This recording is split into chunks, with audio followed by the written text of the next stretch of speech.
So hello, welcome to Swiss Mountain Clinic. I have here today a special guest. It's Alberto Villoldo. We are very happy to have him here at Swiss Mountain Clinic. And what I want you to ask first, Alberto, is why did you come to Swiss Mountain Clinic? Well, let me tell you a little bit about my background.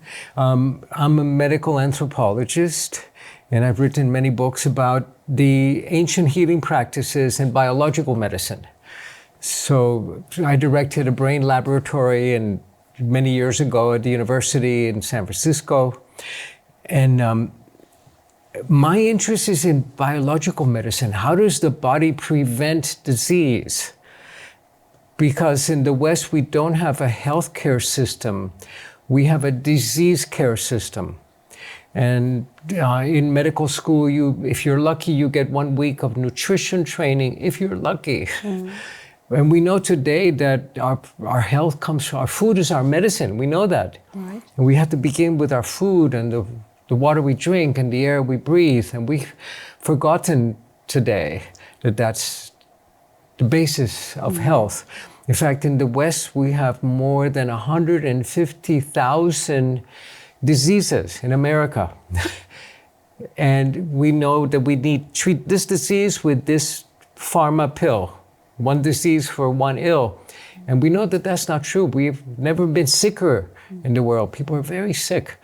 And what I love about what you do here at Swiss Mountain Clinic is that you begin with the water, the food, the emotions, and you have all of the Western medical technology, which is wonderful. But I came specifically for apheresis, which is the blood purification program that you have here that we don't have in America.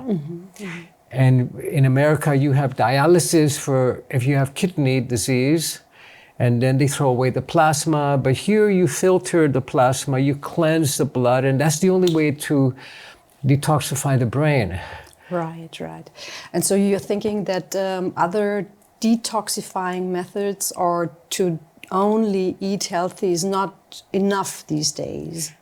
Well, eat healthy and drink clean water and breathe clean air is enough, but we don't find clean air. I took an airplane from San Francisco to Zurich, breathing the same air that 300 other people were breathing for 12 hours. And we know that that'll change your whole gut flora, that all of your good bacteria that you have in your belly will be changed in that 12-hour period. So it's very difficult to live a clean life today. So we need to step up the detoxification. See, in my books, and I wrote a book called Grow a New Body, which was an international bestseller. And then I wrote a cookbook, and my next book is Grow a New Brain, because our brains are damaged. They're broken today. Our emotions are broken. Today, if you live to be 85 years old, and all of us are going to live to be 85 or 100 or more, you have a 50% probability of having diagnosable Alzheimer's. And there is big data a lot of data that Alzheimer's disease is related to environmental toxins and to emotional stress, right? Yeah, totally. 100 years ago, Alzheimer's did not exist until Dr. Alzheimer's found it and put his name on it. And today, if you find a new disease, you can become famous and put your name on it too. But it didn't exist. And as a medical anthropologist, I spent a lot of time in the Amazon, and there I found that there was no dementia, no heart disease, and no cancer. These are the illnesses of Western civilization. And what you do here at Swiss Mountain Clinic is wonderful because you begin by detoxification, and then the body can repair.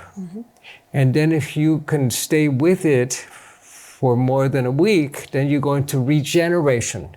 You can regenerate the body, regenerate the brain. We can grow new brain cells. Interestingly, also the American Heart Association is saying that not only this organization, but many others too, is that heavy metals also play a big role in developing cardiovascular disease. And there has been run a trial in the United States called the TACT-1 trial. Gervasio Lamas, one of a great cardiologist in the United States. Yeah, Gervasio Lamas, Tony Lamas is a friend of mine.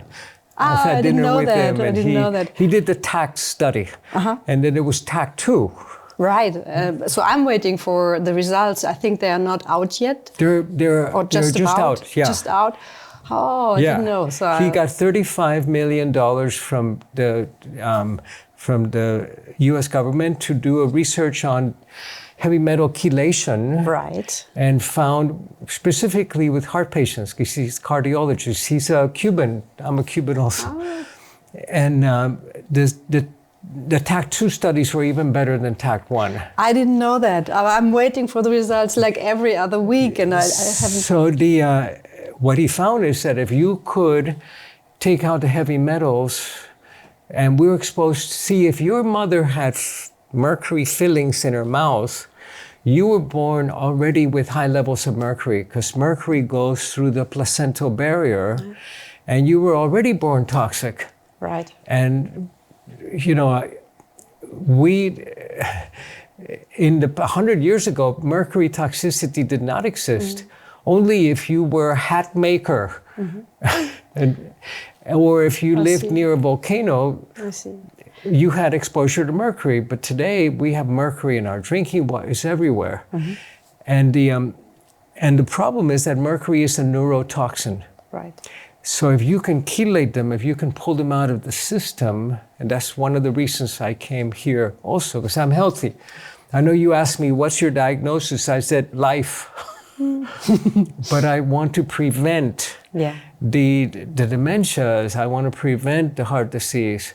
But what Gervasio Lamas found in his study is that if you could chelate the heavy metals out, you reduce your risk of cardiac events by 60%.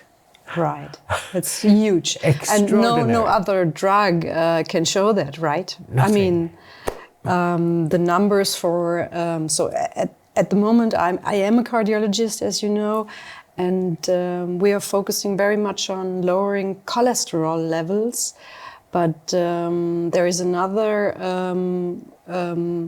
authority in Germany where I come from who are just saying to reduce the cholesterol levels does not have any scientific data as a background. It's a whole story. It's a myth sold to us by pharma. Pharma invents diseases so that they can then sell medications to treat. And we know that from the vaccinations, we know that from, and cholesterol, the cholesterol story is fake. It's inflammation that's really the problem. Yeah, and it's not the cholesterol level. It's what I've also seen through experience, and it's not only data, but it is data also that it does not help in primary prevention, for example, but it's also my impression because I look at the arteries, the carotid arteries, with the ultrasound, then I'm doing a calcium score on patients to see how high the load of calcification in the coronary artery is, and I'm also checking the groins to see what's happening in the body. And I also know about the history, who is having heart attack or stroke.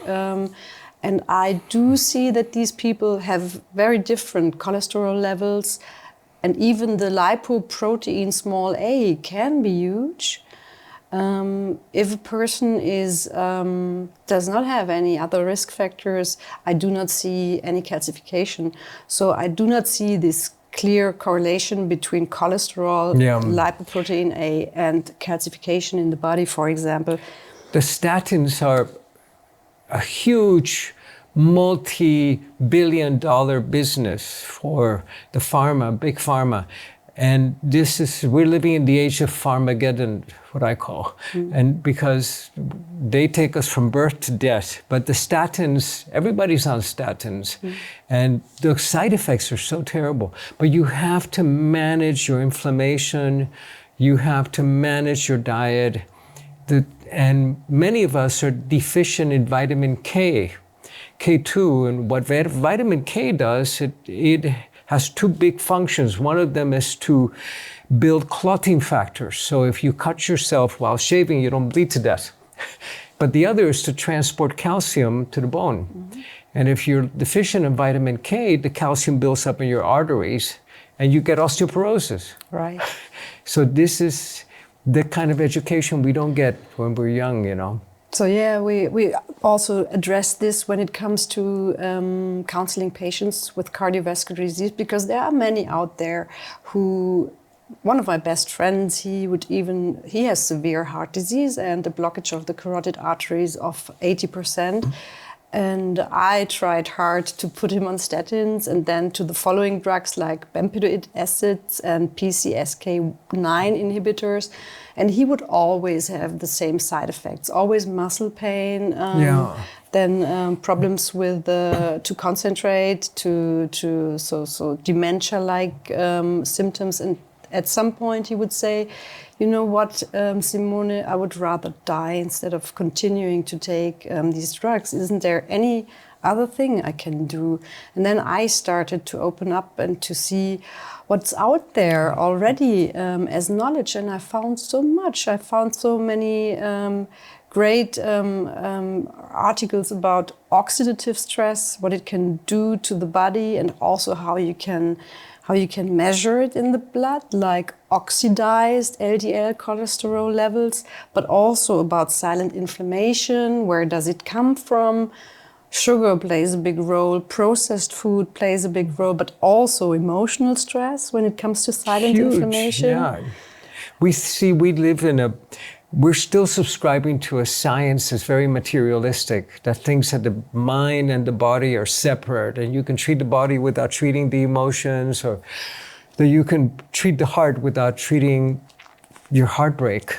Yeah. And you need to, many of us have had very difficult experiences in love and in life, and that impacts the heart. And it's not only your cholesterol level. No, but there I have to say it's even recognized that there is something like a broken heart syndrome, even in school medicine, if you want to call it that way, because we observed that if there was a big trauma, maybe a couple of weeks or months or a year ago, then the heart can stop to pump normally. Yeah. And we didn't understand it very well, but we think it's about adrenaline.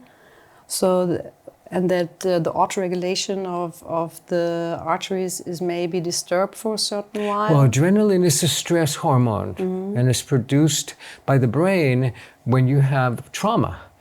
And then your fight or flight system it's fight, flight, freeze is the system. And if you're living in fight or flight and producing a lot of adrenaline, you're impacting the heart, but you're also not trusting life. You don't believe that life will support you and welcome you. So your life gets smaller, gets more contracted, and you're not able to, if you were producing the stress hormones, which are adrenaline and cortisol, you're damaging the brain and damaging the vagus nerve and every system in your body. So I think that you need to, my specialty has been in the ancient biological medicine, the energy medicine, but we also studied how that impacts the brain. And if your brain is broken and your heart is broken, you can't fall in love again with life or with yourself, or you wake up in the morning and you see the person, your beloved, and you can't be excited about it. You say, who is this person in my bed? But if your heart and your brain are repaired, you go, wow, who is this wonderful being I'm waking up with again? And so today, that's what I love about the Swiss Mountain Clinic, is that you're able to bring these two, the emotions and the diet and the water and the cutting-edge Western science and the detoxification into one very powerful package. Thank you for inviting me to be here. Thanks for coming. It's a great honor to have you here and that you trust in us, right? Okay. Thank you.